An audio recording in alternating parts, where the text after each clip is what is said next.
Lord, magandang umaga sa lahat. How many of you are glad you are here? Amen! Amen. Pakisabi sa katabi mo, I am here to learn. I am here to learn. Amen. Praise God. I'd like to, without further ado, I'd like to introduce our resource speaker today.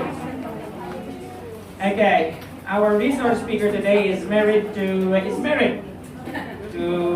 Emmy in 37 years. Okay? Sabi niyo, walang forever. Okay? They are blessed with $2, Johanan and Jezreel. And they are already blessed with 3 grandchildren. Josiah Gillian, Hezekiah Shalom, Michaela Gillian. Our speaker is a senior pastor of Marikina Faith Bible Church. And he is the national coordinator of Topic Philippines, which simply means Trainers of Pastors International Coalition. And I am looking forward to become a member of this one. And this is an organization under the banner of PCEC, Philippine Council of Evangelical Churches. Our speaker today is also the Regional Director of Southeast Asia Pacific and of the Walk Through the Bible or World Teach Philippines. He's been going around Asia and he has just been to Vietnam, Laos,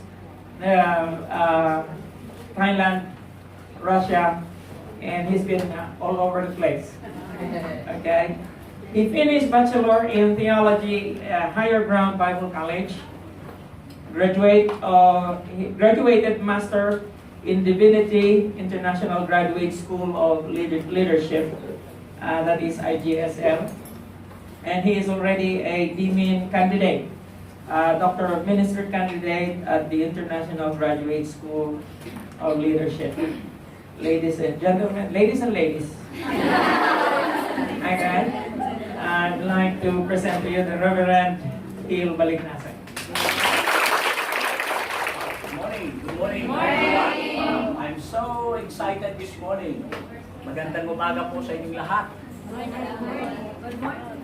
Maayong buntag sa inyong tanan. Magsama ka na kayo aming kakapsat.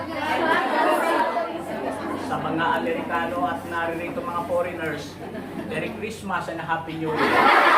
Medyo tayo ha. On camera po tayo ha. Alright. Okay, welcome to the 7 Laws of the Learner. By the way, before we dive into this session, let me just introduce my beautiful wife once again, si Ate Emmy. Yan ang pinakamagandang babae sa balat ng Marikina. Kasi kung sasabihin ko sa buong mundo, magpukontra yan si Pastor Wendell. Yan, si Ate Emmy. Yan. At siyempre kami ay, ganyan. Pa-picture-picture lang yan. At papasyal-pasyal din. Pero siyempre yung 37 years nakasal po namin ay talagang exciting. I'm missing my wife right now because she's in the US taking care with the transition of my daughter sa Pennsylvania East Coast at susunduin ko na lang siya. Kasi masakit ang nangyari sa paghihiwalay namin eh. Hindi naman naghiwalay kami. Nahiwalay. Hindi yun. At iniwan ako noong February 14. Araw lang mga puso pa yan eh. Kasi nga, nanganak ang ating panganay na si Joanne doon, yung aming kwan. At di ba pupuntahan ko naman siya after this, next month, to bring her back. Yun. Ganun talaga. So, meron kaming ganyan, pa-picture-picture, papasyal-pasyal. Minsan meron din kaming, nagsasabunutan din kami. Yan. May conflict din, may conflict. Ito yung kuha sa buhol ko yan. Hindi mo kami nagpupunong braso yan, nagba-blood compact kami. Yan, yung pan dyan. Yeah, yes, sino rito sa inyo ang married, taas ang kamay? Wow, ang dami niya. Oo, ay siguro you begin to miss someone else in your life, di ba? Oo. Oh, yan. Matindi yan. Ang tawag ko sa kanya ay Dear. Short for Commandeer. Ang tawag ko sa darling ninyo, ha? Yan ang ating picture ng ating pamilya. Okay. Yan ang ating dalawang panganay grandchildren, grandsons. Yan na, si Josiah. No? Josiah. Hari na, pangalan ng hari. At saka si Hezekiah. At yan ang ating kuwan. At Balignasay, yan. At we welcome si Michaela Gillian, new member ng family. Yan. Yan. Di ba? Ganda. Cute. Katulad ng kanyang lola, siyempre. Ayan ang kanyang lola. Si Ate Annie. Nandun na rin siya. Seven Laws of the Learner. Ito ay sa mga tatlong subjects sa isang Bible school o Bible college. Ito yung communication skills. Tatlo nga yan. If you flip other side page or at the back page, meron pa kayong makikita dyan na 7 laws of the teacher at saka teaching with style. So ito po ay 6 units na subject sa communication skills. So, please lang, hindi tayo abot ng alas 5, huwag kayong iidlip. Kasi kung iidlip kayo, absent na kayo ng isang semester. Kaya ang katindi ito. Subalik. Kaya, qualify ko lang. Pwede kayong matulog. Kung may makakita kayong katabi nyo na natutulog, huwag nyo gisingin. Bakit? Kasi paminsan-minsan nangungusap ng Diyos sa panaginip. So, yan yan. Kaya, huwag. Baka na nanaginip pa nangungusap sa kanyang Panginoon. Okay. Yes, I just accepted a new role. I've been involved with Walk to the Bible since my graduating year sa GSL way back 1997. On Sunday, I'll be teaching a back-to-back flagship titles ng Walk to the Bible, yung Walk to the OT at saka Walk to the NT. I will be teaching you 8 storylines from Genesis to Revelation, and you're going to memorize the 80 storylines in 2 minutes. Wow! Challenge yan sa inyo. Pag hindi nyo ma-memorize yan, you will be locked up dito. Hindi kayo lalabas sa inyo kung hindi nyo ma-memorize. Ay, yun lang yun. Baka patakot na kayo lumabas ka. Ayan. And honestly, I enjoy teaching the Bible. Why? Because as a Bible teacher, a pastor for many, many years, the end result of teaching is to change lives of people. Ang tawag dyan ay life change. Ang tawag dyan ay transformation. Yun yung end result ng teaching natin lahat. So sabihin mo sa katabi mo, sana mula ngayon magbago ka na.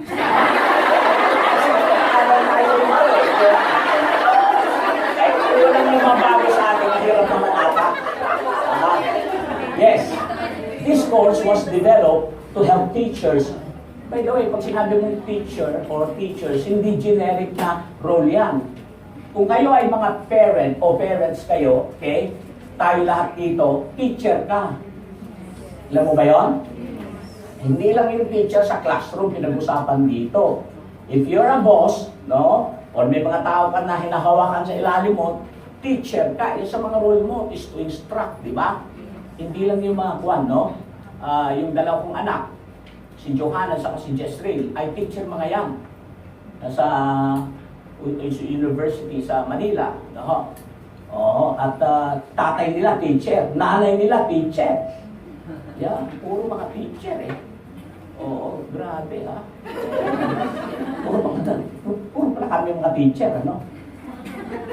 Yes, this course, was developed to help us improve our skills in order to communicate truth in the most effective and compelling manner possible. We will focus on the needs, traits, and prerogatives of the student. In other words, as a teacher, we need to know exactly the psyche or the psyche of our student in terms of all these aspects, their needs, their traits, and also their choices. We can influence them. Sabihin mo sa katabi mo, naintindihan mo ba yun? Yan sa mga anak natin, di ba? Ini-influensyahan natin sila. Yun ang teacher. Ha? Why is there a need for these laws? Okay? Why is there a need for these 7 laws? Have you heard of this word? Okay, ito. Many teachers are mediocre. Narinig niyo ba ang salitang mediocre? Okay, sabi mo sa katabi mo, huwag kang ganyan.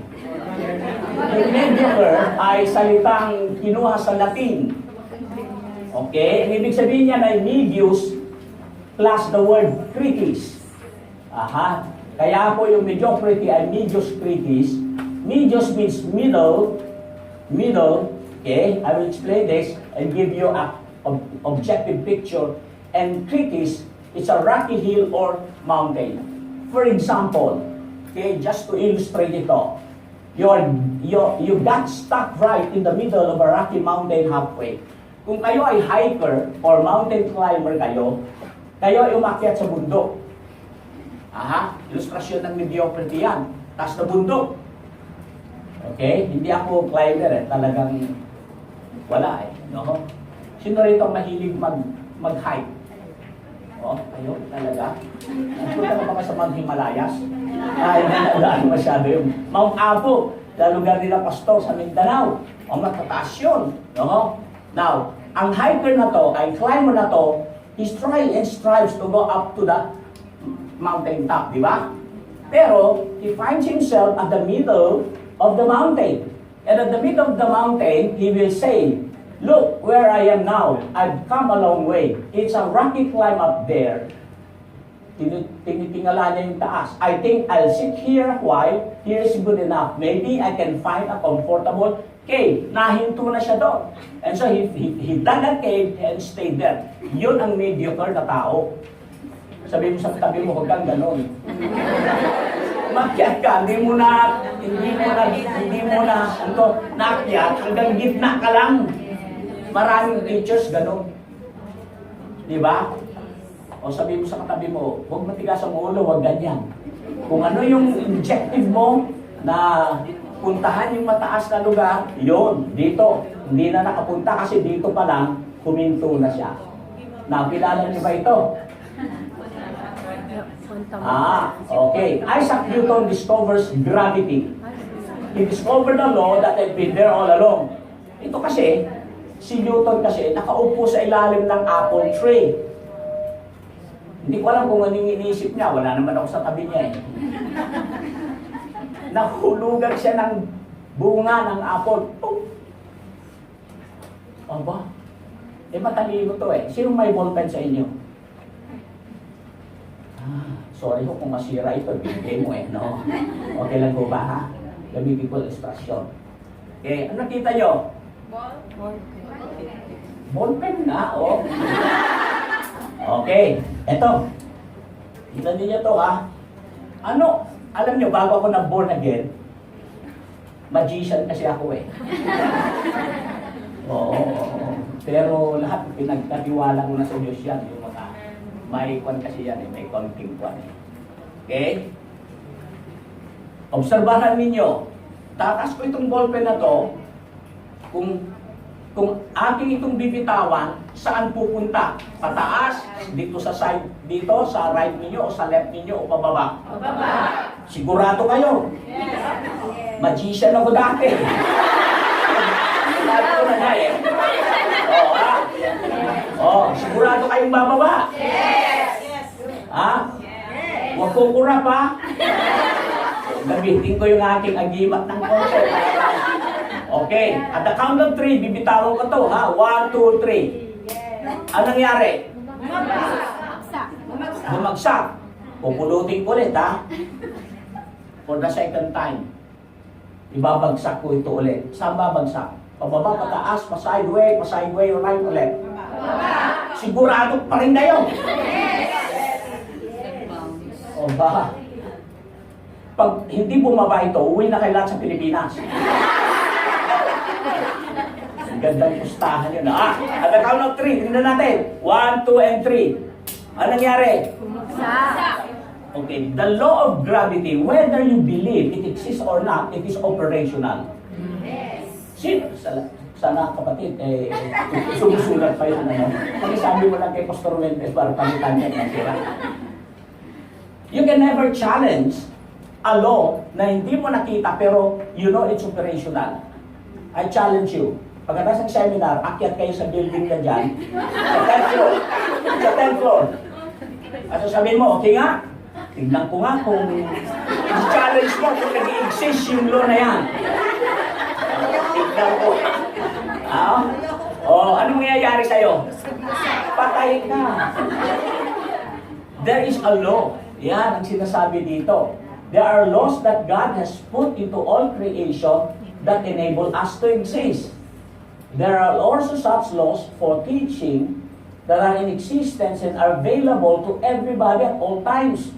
And a teacher can improve by making use of these laws. Kaya nga 7 laws of the learner. Pag sinabi mong laws, maxims. Pag sinabing laws, ito yung universal principle. Sabi mo sa katabi mo, naintindihan mo ba yun?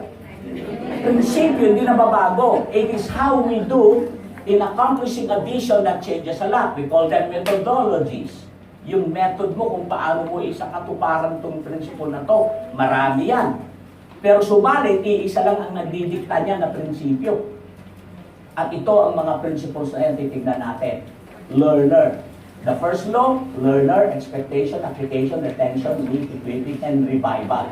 Those comprise the laws of the learner. Now, each of session laws consists of yang mga M. Alam mo, si Dr. Bruce Wilson, a good friend of mine. In fact, si Dr. Bruce Wilkinson nasa Pilipinas ngayon. Nasa CCF eh. Na-miss ko siya. Sabi ko, sir, I cannot meet you because this is a previous arrangement. I tried to rebook my flight Sunday evening back. Hindi ubra kasi we'll be meeting 10 o'clock. Early morning on Monday, June 10. June 10 ang alis ko rito at dali ko dun. Alas 12 tapos na. He is now in town sa Pilipinas, launching his own ministry. Dati siya kasi sa siyang naggumawa nito. Magaling siya sa alliteration, puro mga letter M. Mga pastor, minsan preaching nila, alliterated din eh. Pero minsan pinipili. The past, the present, and the future. Letter F na nga eh. Past, present, letter. Kaya magpaturo kayo kay Dr. Mendel, magaling sila sa hermeneutics of homiletics, may material na sila. Anyway, tingnan natin, mindset. Okay? Itong mindset, it's introduction, or introducing a certain biblical passage, illustrating the law in action. Ang tinatanong namin lagi sa Walk to the Bible ay ganito, pag isang bagay ba, makikita mo sa Bible yan? Yun, is it biblical? Pag wala, never mind. No? Pero kung meron, ayun. Yun ang aming talagang pakay sa pagtuturo. Is it biblical? Pag hindi, pabayaan mo lang yung iba na magturo ng mali. Huwag na walk to the Bible. Tuturo yung mga mali. Lalo na maraming kulto ngayon sa Pilipinas, nakarating na rito, di ba? O, sinating daan na naparoon, di siya marunong bumalik. So, yan o. Mayroong magaling doon, na-elevate na siya sa lagdad. Ngayon, he owns the universe, si Kumunoy. Sorry, nakakasakit tayo ng damdamin rito, Kaya, kung nandiyan sa Bible, meron, yun, tututukan namin yan. Yan ang mindset. In each of these law. Now, there's a model, a chart that demonstrate what the law means and how it works. Kikita ninyo yan. We will fill out those spaces there. Maxims, principles to help you understand this law better. And then meaning, it is a basic 3-word definition so you can easily remember each of these laws. For example, yung 3 basic word definition na ito. Learner, pause to learn. Expectation, expect the best. Application, apply for life change. Retention, master the minimum. Need, build the need. Equipping, equip for service. Revival, revive the heart. Yan ang 3-word meaning. Ngayon, may exam tayo mamaya. Nandun yung test paper nyo eh. Method. 5 specific steps you can take for application. Practical po yan. Maximizers, 7 tips to enable you to use each law more effectively. Mastery, assignment ninyo yan. Homework ninyo yan. Thought provokers to help you interact with the law, and memory, a review of the law to help you grasp its essence. So nandyan lahat sa inyong workbook ang ating titignan. So let's jump to this first law, the law of the learner. How do you define teaching? Sige nga. Now, how do you differentiate teaching and preaching? Sige nga. Ano? Teaching is instruction. How about preaching? Instruction din yan, sister. To persuade. Di ba teaching pwede din yung persuade ng students mo? Okay, alam niyo ang pagkakaiba ng teaching sa preaching? It is only the volume of the voice. Pag sumigaw ka, preaching yan. Ako ba mag-preach sa sarili dito? So, yan sa siya. Pumasok lang. Tawatan mo preach, hindi ko alam. Schedule ko. Okay, yun lang, volume of the voice lang. Pag sumigaw ka na sumigaw na ganyan, preaching yan. O, teaching yan. Let's see, Deuteronomy 4, verse 1, and compare this, okay? Deuteronomy chapter 5, verse 1. Ikumpara natin yan. Okay, pakibasa natin sa Deuteronomy 4:1 all together. Blow. Now, Israel, listen to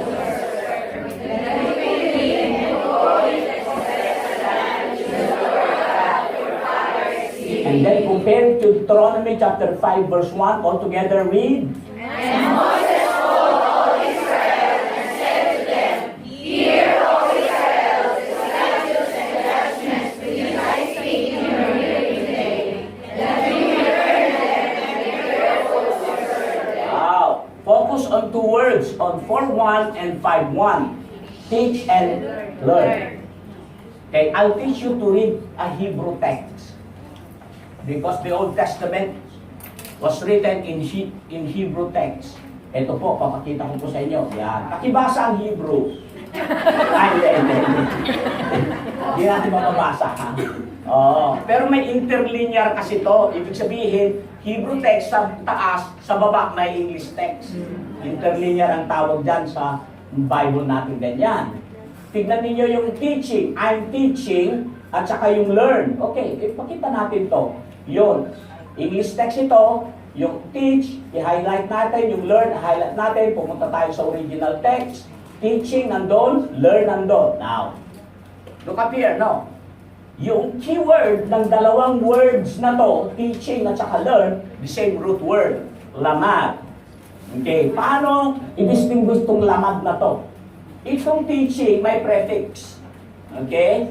May prefix, lamad. Nakita ninyo yon? Ang Hebrew text kasi, ang pagbasa from right to left. Sa Greek o sa English, from left to right. From Greek, kung Greek sana to, doon ka magbasa, no? Hindi pag gano'n, no? So ito, yung word na yun, tingnan mo, lamad, L-M-D, dalet, lamad. Ito yung prefix niya. Kuha nyo? Itong learn, pareho din ang tinatawag natin na root word. Alam nyo, no? Iyon, yung laman, tignan natin. Okay, yan, no? May prefix siya at may suffixes din siyang mga letters. Laman. Okay? LMD. Ito naman, LMD. So, ano ibig sabihin dito? Tignan natin. The same root word laman, in the basic cal stem, it means to learn. In the PL stem, to teach. Pareho din yan. Okay? Hindi tayo mag-aaral ng grammar dito, pero ganyan talaga mag-aaral. Ang tawag ko sa pag-aaral sa language, nag-aral po ako niyan, Hebrew at saka Greek languages, ay nakakakalbong pag-aaral.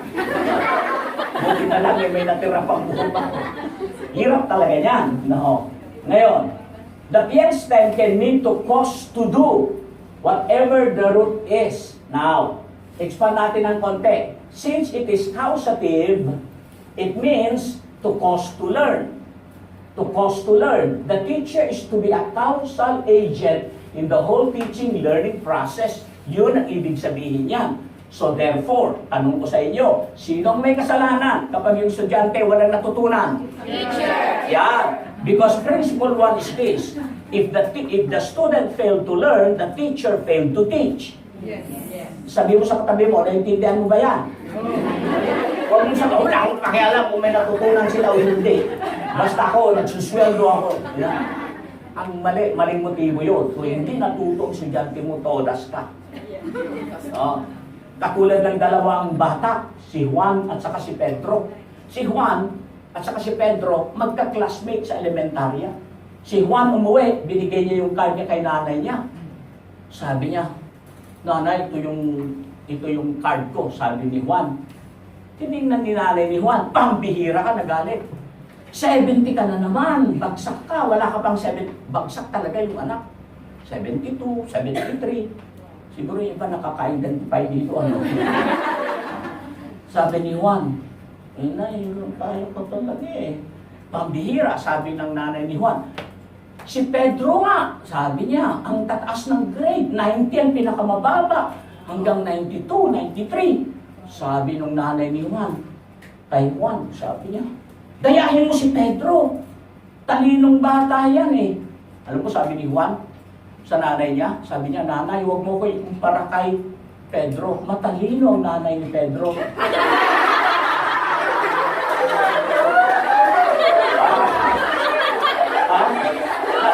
Natahimik yung nanay ni Juan. Huwag ikumpara. So, ito yung totoo, yung Deuteronomy 4 and 1 and 5:1, pareho yan. O learn, saka teach, pareho yan. No, now, if the teacher has not caused the students to learn, then he or she has not taught.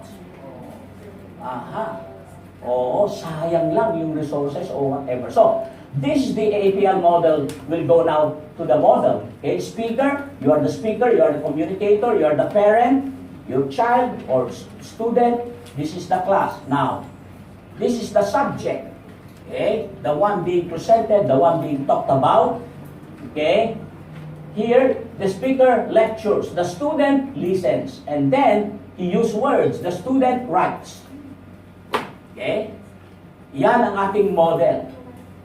And then, the bit of passivity, there are a lot of factors that would hinder the learning process. Alam niyo ba yon? And there are times that those hindrances, you are in control. Some hindrances or factors that hinder their learning, sometimes wala kang control no. No, inaantok, no? Kung ano-ano pa, no? At marami. The dynamics of the learning teaching process are so many. Now, we need to skip that, but we go through the cause to learn process. Think of passivity, sometimes in between the communicator and the student, there are a lot of things that you, number one, misunderstood by the student. No? Yan. Now, the APL Maximus Learner, we go to the principles. Principle number one, teachers are responsible to cause the student to learn. It's my job, it's my responsibility. Katulad sa inyong mga anak, responsibilidad ninyo yan. Sa inyong mga tinuturuan, responsibilidad mo na sila ay matuto. Matuto. Okay? Sabi ni James, my brethren, let not many of you become teachers knowing that we shall receive stricter judgment. Alam mo, nakakatakot ang teacher. Bakit kanyo? Diyan, mas tatanggap tayo ng higit na na panguhusga ng Panginoon, pag-judge ng Panginoon sa atin, stricter judgment. So, kung maaari lang, ayaw ko maging teacher. Kasi, nakakatakot ito. Mananagot ka, sabi-sabi sa katabi mo, kung ikaw ay parent, ikaw ay teacher, mananagot ka sa Diyos. Ayaw nyo managot sa Diyos?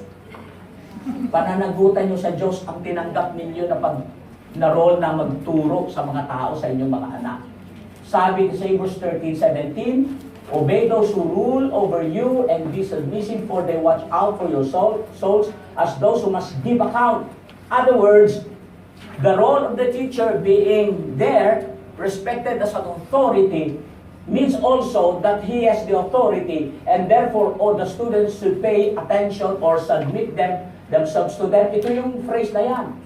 And those teachers, okay, whom we pay respect and whom we submit ourselves, must give account. Sila. No? Let them do with joy and not with grief, for that would be unprofitable for you. Sana hindi ito ang maging motivating factor na to, nakakatakot naman magturo. Alam nyo, sabi mo sa katabi mo, alam mo kapatid, magsalita naman kayo. At saka, tapatan mo yung katabi mo, hindi, alam mo kapatid, ako lang alam mo sister, yan, ha? Hindi sana ito yung, uy, naku, tatakutan natin magturo kasi nga, hindi, kung ginagawa mo ang nararapat gawin, hindi ka matakot. Oo. Hindi ka madadala sa takot. Naku, mananagot ako rito. Kasi pag magturo ka, wardi-wardi. Pag magturo ka, yan lang. Okay na lang yan. No, tuturo sa Sunday school. Mag-grade 1 lang naman. Musmus pa mga yan. Bahala sila kung ano yung turo ko. No? Alam nyo, ituturo ko ngayon ang in the beginning, God created the heavens and the earth. Saan mo nakikita yan? Sa John 3:16. Ang layo, ano? Inuhulaan yung mga istorya ba? Alam nyo, si Moses, kapitbahay ni Abraham. Ano? Class na Biblia. Matapos lang yung 45-minute na turo, ha? Number 2, teachers will stand accountable to God for their influence. I like the song. May kantang yan eh. No? Ang ganda-ganda ng kanta. Ang kanta na yun ay kung pag sa langit, dadating tayo. May mga taong lalapit. Mga balit na bata. Ano. Alam mo, teacher, nakakilala ko kay Jesus dahil Sunday school, nagturo ka kay Jesus, yung napako siya sa cross. Tinanggap ko siya noon. I was 11 years old then. Kayo po ang ginamit, teacher. Sabi mo nga sa katabi mo, wow, man. Hindi mo lang alam yun. Oo, bahala na ang Diyos doon, basta gumawa ka. Honestly speaking, itong as I assess yung aking trabaho sa pagtuturo, nagulat ako. Nagturo pala ako ng 18,000 na mga pastor sa buong taon. Sabi ko, Lord, anong next? Pwede mo na kong kunin. Diba? Hindi ko alam kung itong mga papastor na to ay na-bless sila. Hindi ko alam. Basta ipagkatiwala mo sa Diyos yun. Grabe. Oo. Nagturo ako ng parenting that makes a difference. Sa Tagalog, mga magulang na may diferensya.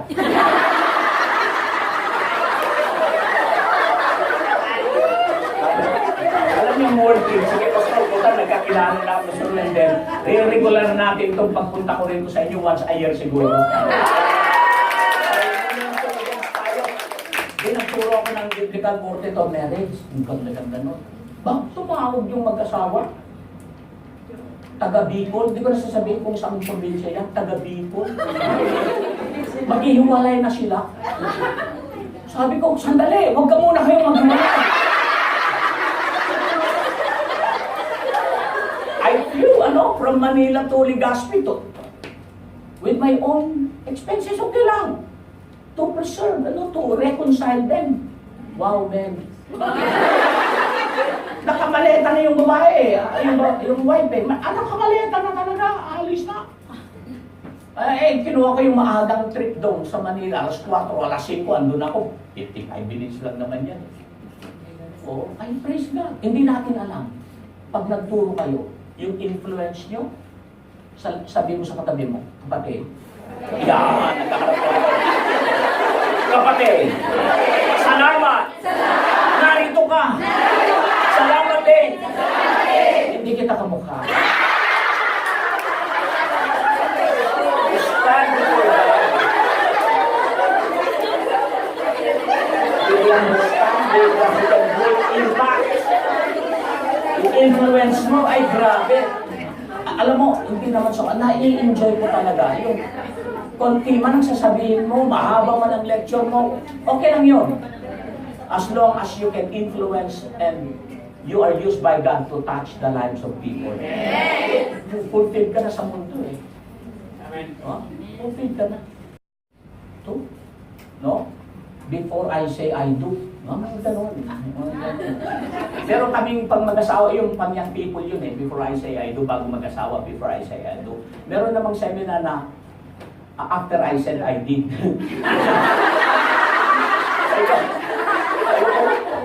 World Beach, ganyan. Ay, di suwang-tuwa ako, sumakay ako ng bus, Parinas ba yan? O Patas, from all the way from the north, uwi ako sa Manila eh. Ama, sayang-saya ako.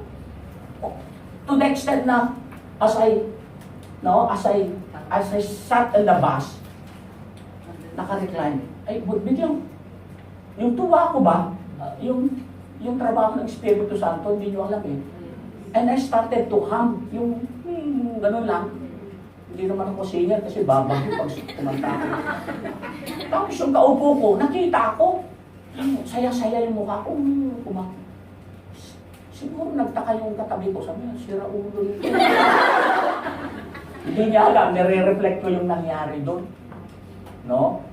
It's so much joy, no, na you look at people's lives na uuwi na mayroong may gagawin. Influence. Nagturo ako ng personal holiness in times of temptation. You see, yung influence, yung ina-highlight ko rito. Nakita ko ng lalaki doon, tayo ng tayo doon. Nakaka-disturb eh. Pag magturo ako, tapos sa'yo ng tayo. Nadidistract ako ng ganun eh. And then, one of the break time, nilapitan ko. Brad, sabi ko, maging honest lang ako sa'yo, nadidistract ako nung tayo eh. Ewan ko sa kanang pupunta ako. Ewan sa akin personal holiness na turo ko. At session number 3, we are talking about sex. Because, men conference to, ginagamit sa promise keeper sa Amerika ito ni Bruce Wilkinson. Sabi ko, anong nangyari? Hindi, pastor, napupuntik ako sa sinasabing kaya punta dun sa siya. Siguro ito, anong beses ito yung video. Nag-struggle pala.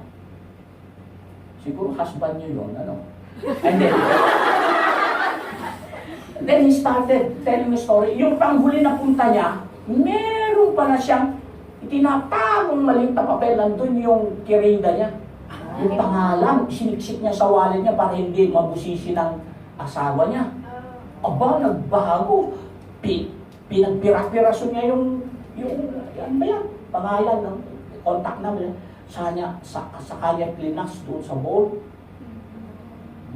Pag tinuturo ko sa mga pastor, sabi nila, pastor, kunin natin.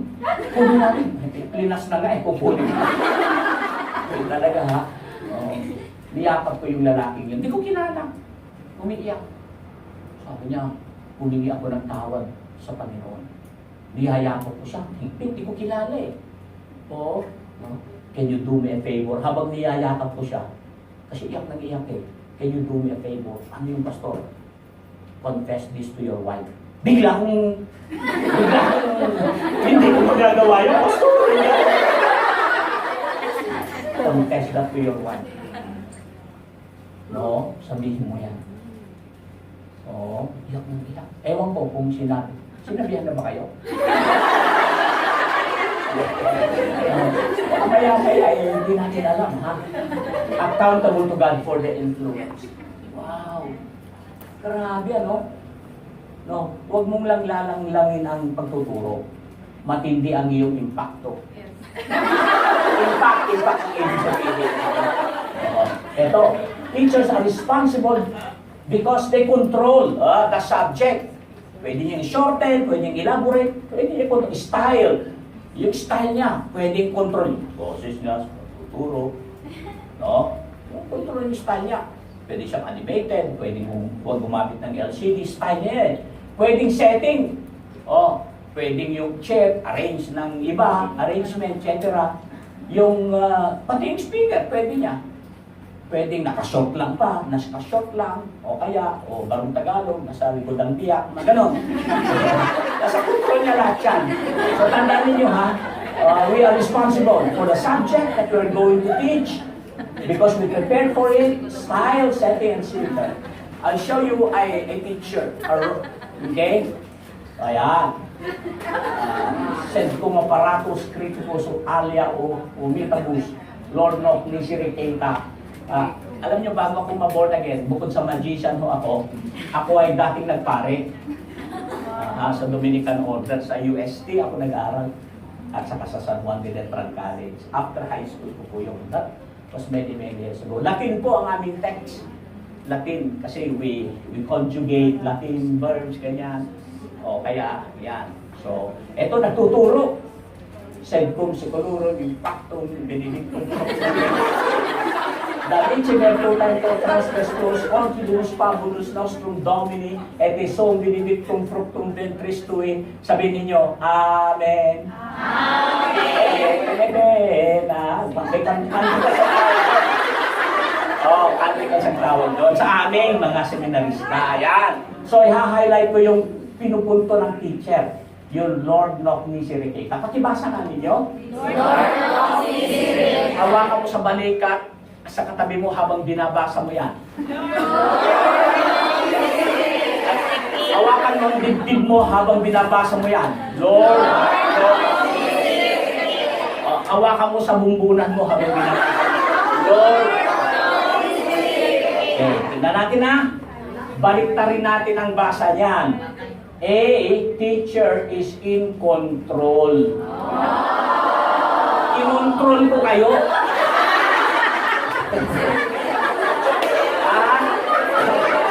Yun, setting, subject, your speaker, yan. Yan o, style. Nasa control mo yan. Well, of course, there are things beyond our control. Especially yung mga emotions ng mga estudyante natin. Number 4, teachers should judge their success by the success of their students. Pag natuto sila, di ba? We take pride on that. Di ba? Oo. Kung ikaw ay teacher, pasado lahat sa board exam ang mga estudyante mo. Opo. Mas hindi ka nila niyayaya, mag-blowout ka eh. Kasi estudyante mo yan eh. You take joy. Di ba? You also celebrate yung teacher. Ngayon, kung bagsak ang maya, ay, hindi ko estudyante yan. Wala kong kinalaman dyan. Ay, wala. Basta, ay, talaga naman, nagsusuot ka pa ng kwan eh.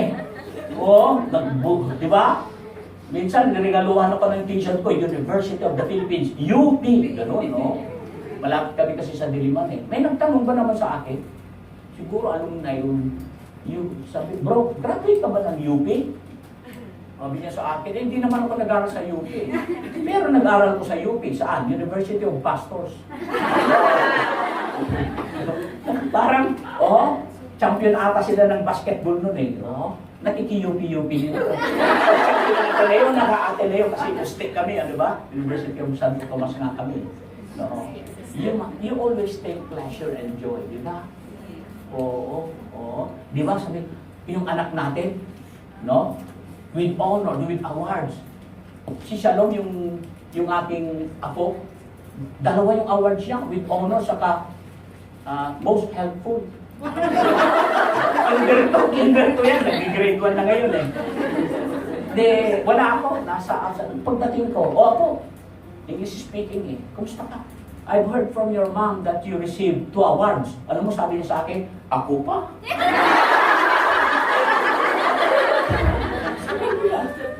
Ako pa.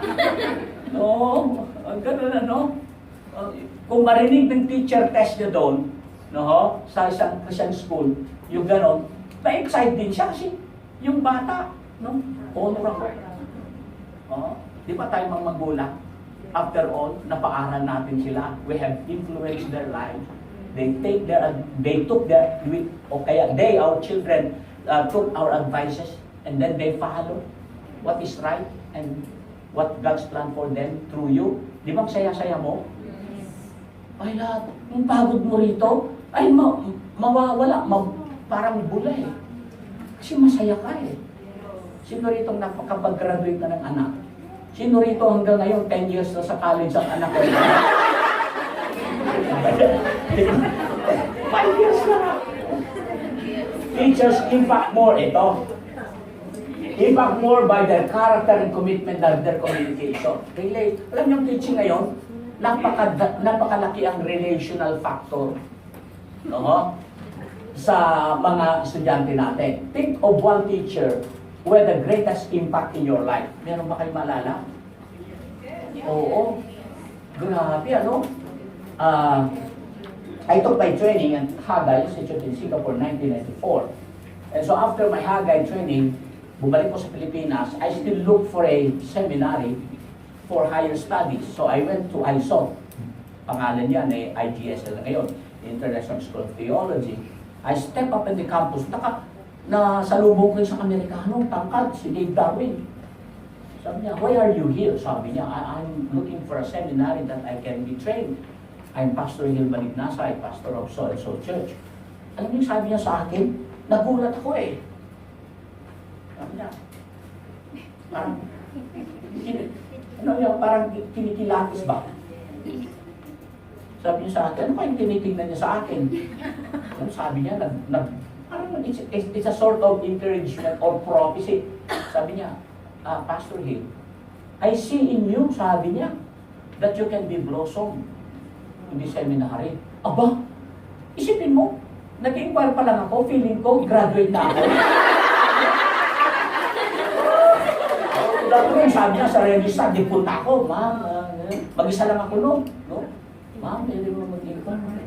Saan mo kayo? Kasi gusto ko mag-aral eh. Ayun kayo, pinag-test agad ako. Ang bilis, pinag-test ko kung yung EPT, English Proficiency Test, lahat. Tapos yung hearing pa mo, yung may take-take, tupon mo ang lahat. No? After 10 minutes, kunirekan, pasado kayo, enroll na kayo. Grabe, magpa-x-ray na kayo kasi bawal lang may communicable disease doon eh. Isipin mo, isang araw lang, parang graduate na ako. How many of your students kaya, or mga anak ninyo na they are so proud because meron silang nanay, meron silang teacher na katulad mo? Sabi mo sa katabi mo, proud ka ba?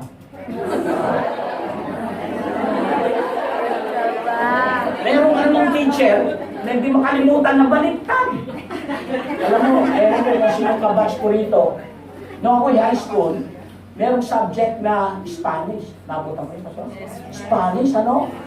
Oo, grabe talaga. Spanish class. 80-year-old yung aking teacher na pare. Si Father Django. Django talaga, ang apelido niya. Mga 50 kami. Sa Catholic school ako nag-graduate. Grabe yung teacher na yun. Uupo lang daw.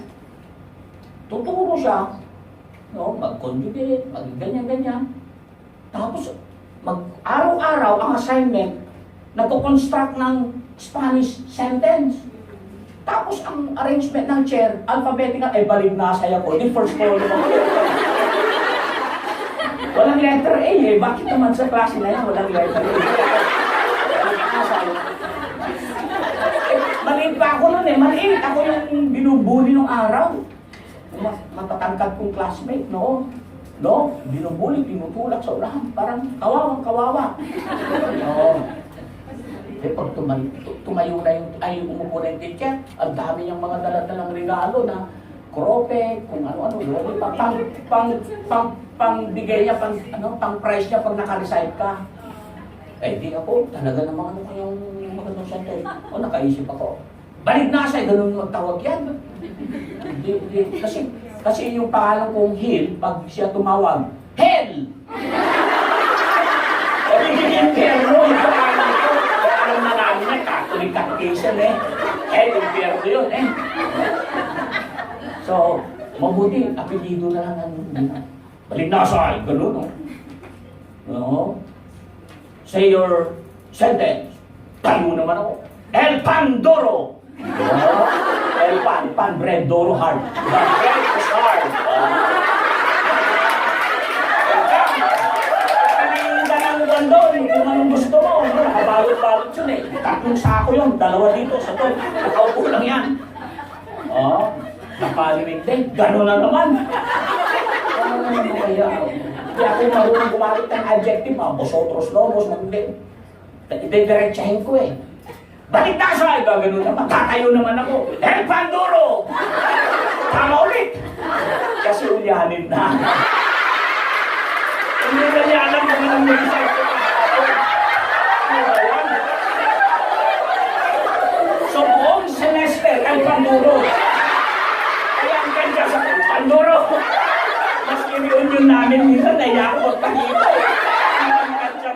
Si Pastor, oh, El Banduro.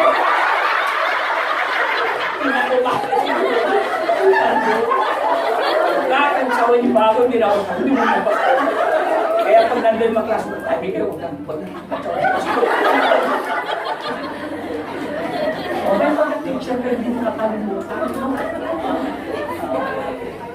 Did this teacher help you out? Diba? Grabe, ano? O, marami kayong mga teacher.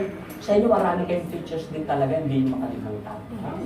O, mamaya may kukwento akong tips ng mga estudyante saka teacher, sa conclusion ko.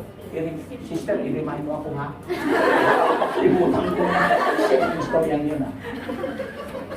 Number 6, teachers exist to serve the students. I'm here to serve you. No? Hindi mo man sinasabi yun, but you're there. You're there to serve your students. Nakikita ito sa sinasabi mo, nakikita ito sa presence mo, relationship mo with them. Hindi mo sila minamanipulate. Hindi mo sila kinukonvince for whatever reason, but you are there to help them. Number 7, teachers who practice the APL, Applied Principles of Learning Laws, can become master teachers. Yes, because, okay, master teachers ganun po yan. Wala pong teacher, wala pong bata, nanay panganak na teacher. Ito yung mga iba't ibang mga yung mechanical teacher, naku, wala nang ginawa yan. Napipredict mo. Yung gagawin ng teacher, papasok yung teacher namin na yan, papasok. Uupo yan, uupo nga naman. Bumuk lang talaga, bumuk lang naman. Pagpapakpis siya bago niya, ano ba yan, dami. You know, predictability is the casting of boredom. If you're a teacher na alam nila, step by step, gagawin mo, they are bored. No? Meron naman ganyan, no? Bukis talaga. First year ko sa IGSL, theology class. Yun, yung dean ng systematic theology, binigla kami talaga. We have 32. City capacity lang yung school eh. Grad school po yun. Dumating yung professor, dala-dala train, pastor, yung shopping train. Puno-puno ng libro. Sabi niya sa amin, ito yung mga i-memorize yung libro. Gusto ko rin umalis eh, pero ba, mag-change subject.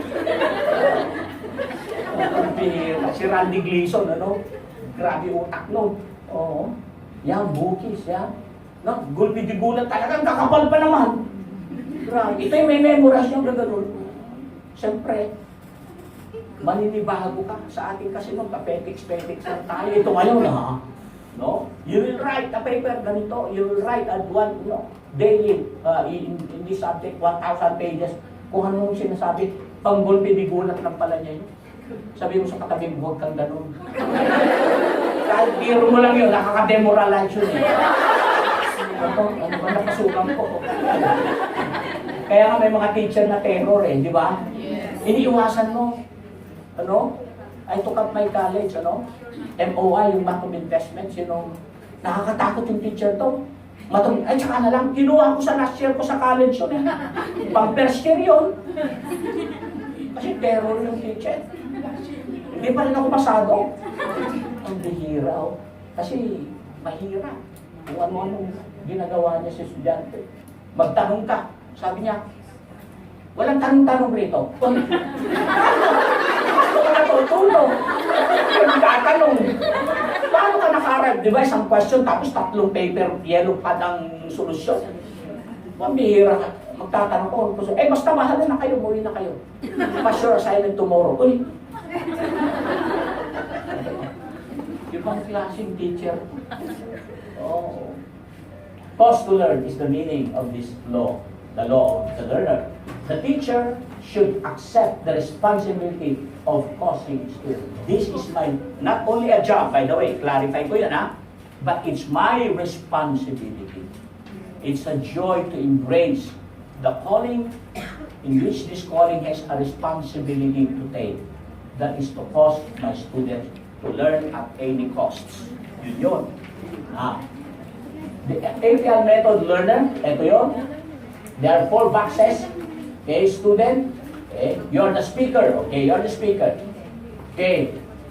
A speaker that emphasizes so much with the subject is called a scholar. Galing. Parang yung kulto si Soriano. Tanungin mo si Soriano. Diba? Galing. Kaya ang daming alam, pero lahat mali. No? Oo, isipin mo, sabi na, ito huwag na kayo makinig sa kanya. Si Soriano, sabi niya, hindi nyo ba alam? Na ang Diyos ay hindi niya alam ang lahat ng bagay? Oh. Sa Genesis, di ba? Sina Eva at Adan, pagkatapos sila magkasala, anong sinabi ni Soriano? Eva, Adan, nasaan kayo? Oh, hindi niya alam kung nasaan sila. Sasabihin ko ang sagot doon mamaya. Scholar ka kasi alam mo. Ang scholar na teacher, gustong tanong kayo. Ayan, likes question, why, siya lang pakikinggan mo, the first question. Di ba? Siya lang pakinggan mo, kasi ang daming information, laki ng ulo niya. Ang tawag dyan ay, sa mga pastor, minsan may mga ganun eh. Dami nang lang alam. May sakit sila, spiritual hydrocephalus. Laki ng ulo, no? Big float, under wisdom. Di ba? Hairpin lang ang katapat niya, kapatid. Ito naman, yung speaker dito, kaya yung role niya, isa friend. Aba, eto to, pinan mo ha. Ito, scholar yan. Grabe yan, no? Walang pakialam si estudyante, basta ito, basahin ninyo yan. Pagkaroon kayo ng reflection yan, natutulog. So pagka-scholar mo, ikaw lang ang binipisyuhan kasi you take pleasure of what you know. Hindi niya alam i-apply ang irreducible minimum, maganda, explain ko lahat dito. Ito naman, okay, a friend, okay, caring, personal, practical siya, casual na teacher, walang serious learning, theoretical, cold. Ang picture niya, ganyan. Relax sa teacher. Kaibigan niya lahat eh. Okay. Okay. Anong reaction mo sa estudyante? Relax din sila.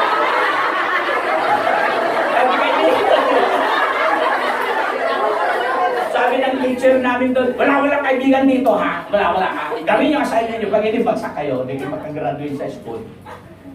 Kasi okay na, lalapit. Sir, okay lang yan.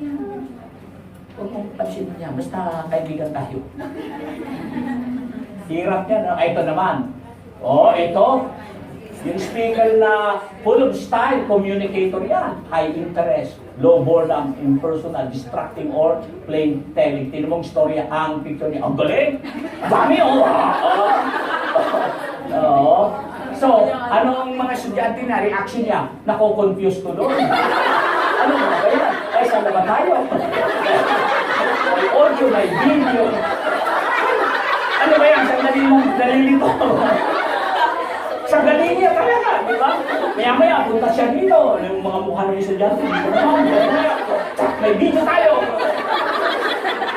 Napaka-creative talaga. Pero sobra naman. Now, saan kayo dyan? Okay, yan. Tignan natin. Which approach is the most neglected? This approach, when ensured, produces highest learning. Tignan natin. 80% yung effective speaker. 5% if you are a friend to them, 5% lang yan. Ito, 15%, mababa pa rin. Yun, 80%.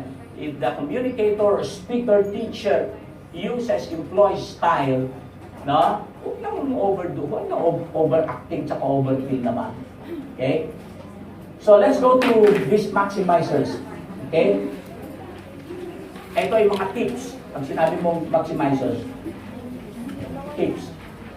That this law of the learner works. Love your students consistently and unconditionally. Number 1 yan. Love your children. Ng estudyante ninyo, unconditionally. Sabi mo sa katabi mo, mahalin mo yung mga anak ha. Estudyante mo yan eh. Ikaw ang teacher nila. Minsan may mga kondisyones ang pag-ibig na, hindi na ako magpapatala sa'yo. Bagsak ka na naman. Ganun ano. Well, may tama ka sa pananaw mo, pero yung anak mo, baka may mga factors bakit ganun ang performance niya. No? Still we show consistent and unconditional love. Express the subject in terms of the student's needs and interests. Okay? So you know what particular interest and needs they have. Okay? Alter your style regularly according to its situation. In a classroom setting, pag iba inaantok, naghihikab, tingin ng tingin sa relo, palitan mo yung style mo. Siguro break time o kaya ay activity, ganyan. Hindi yung, huwag muna kayong antokin, yan, ganyan. 5 minutes na lang, wala na. Rest in your talents and gifts and be yourself. Be natural. Huwag kang magagaya. Pati boses, minsan may ginagaya yung teacher. And today, ladies and gentlemen, I'm here to die. Australian accent eh. I'm here today, I'm here to die. Be natural. Kung ano yung, okay, ikaw yan. Ayaw na mga estudyante na, namimiki lang ito eh. Pati, ito pa, mga pastor, minsan, ginagaya nila yung leader nila. Pati yung pagtaas ng kamay. Pati yung pagsagwan ng... Daming gano'n. Pati nga boses, minsan eh. Ginagaya nila yung leader nila. Sabi mo sa katabi mo, huwag kang manggaya. Be yourself, di ba? Kasi iba-iba tayo ng style. Kung si Dr. Wendell dito magturo ng tili, iba din ang style niyan. Ibang style ko eh. Isang world teacher manggagaling sa ibang lugar magturo, iba din yan. Kasi may distinct personality kami. Huwag kang magagaya. Alam mo yung gusto kong gayahin talaga si Bruce Wilkinson, hero ko yan eh. I stayed in their home in Atlanta eh. Galing na communicator, pero hindi pwede eh. Unang-una, malita ko. 6'7" siya. Ako 5'3" lang. Ano ba yan? Sir, ang pihira. Galing siya. Yung communication niya, ang galing. Di ba? Hampas ng mga kamay niya. Talagang super galing. Hindi mo pwedeng kumparahan. Sabi mo sa katabi mo, iba ka. Pagkatulog ka din eh. Note constantly your students' attitudes, attentions, and actions. Pay attention yung reaction nila while you are in the process of teaching them. Maybe inside the classroom or one-on-one, tingnan mo, observeran mo kung ano. Yung kanyang attitude, yung kanyang attention span, yung kanyang response sa iyo. Observeran mo. Excel by using your strengths to compensate for your weaknesses. Now, kung medyo nahirapan ka sa speaking, teaching, huwag ka na magsasalita-salita. Siguro, more on activity-oriented. Yan. I-offset mo yung, okay. Kasi ikaw, mali-mali pa eh. Hindi mo alam yung left tsaka right. Ano ba to? Yung north tsaka south. Drawingan natin ng mapa. Yan. Yung mapa naman, mayroong direction na eh. Pilipinas, nandiyan. Saan ang north? Doon. Saan ang south? Dito. Yan. Ganyan. Ayan. Drawing natin. I-drawing natin ng blue ang Luzon. Yan. I-drawing natin ng, kulayan natin, ng yellow ang Visayas. Dahil ang mga taga Mindanao ay maibigin, kulayan ng pula. Kulay heart eh. Compensate yung mga, pwede mong palitan ng paraan para hindi ka yung iba, ang pangit ng magsulat. Yung A nagiging L. May mga mga doktor may maintindihan minsan. Huwag na, ipo mo na lang, ipasulat mo, may acetate ka dyan, digital na ganyan, Huwag mong ipilit yung kahinaan mo. Mahina ka na nga doon eh. Gumawa ka ng ibang kaparaanan na ma-offset yung weakness mo. Yan. Bawa, if you're not a good lecturer, so, pwede mong style. Itong grupong to, pag-aralan nyo isang section sa ating textbook. Next week, I'll give you 5 minutes to share. 5 minutes. So, 6 yan, 30 minutes. Tapos na isang klase mo. Sila nag-lecture, hindi ikaw. Sige mo. Bayaran ka. What did you learn? Ganon. Ito, 1, 2, 3, 4, 5. Ito, nakinig lang. Second week around, sila na mag-report. Sila na mag-report. Diba? Ang style lang yan. Ha? Ito importante, rely on the Holy Spirit for teaching. Huwag yung kaya-kayanin. Kaya ko yan. No. Kaya mo na yan, hindi ko kailangan yan, Espiritu Santo na yan. No, delikado ka dyan. Oo. Kailangan natin ang gabay. Yan. Student, speaker, style, subject. Yung student ay, ang kanyang focus is to learn. Okay? And the student, okay, ito, pakita natin, is mastered by the speaker who must be inspired so that he can communicate in a style to the students. Yun yan.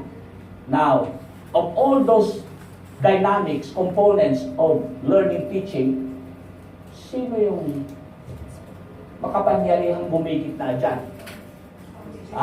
Source of strength, sino yan? Sino, Yan ay the greatest teacher. But the helper, the Holy Spirit, whom the Father will send in my name, He will teach you all things. So, sino yan minimension? Sa Isaiah 54:13, all your sons will be taught by the Lord, and great will be your children's peace, the Spirit of God. Kaya always depend and rely. No? Kahit Sunday school, whatever, Bible study, sa small groups ninyo, you are a teacher, you depend on the Holy Spirit. Huwag mong kakayang-kayanin yan. Because the Spirit is there to convict the student. The Holy Spirit empowers you to do the style. The Spirit will illumine the subject, okay? And the Spirit will anoint the speaker. Hindi nyo? So itong bandang Espiritu na mayroon sa atin, yan ang kailangan natin. So the law of the learner cause to learn, step 1, the student, the speaker, the subject, the style, and the Spirit. I commit to cause my students to learn. I commit to cause my students to learn. Ano ang 3-word meaning ng law of the learner? Cause to learn. I am not only a calling, not only a job, but it is my responsibility to cause my students to learn. Why? Because if the students fail to learn, I fail to teach my students. Okay?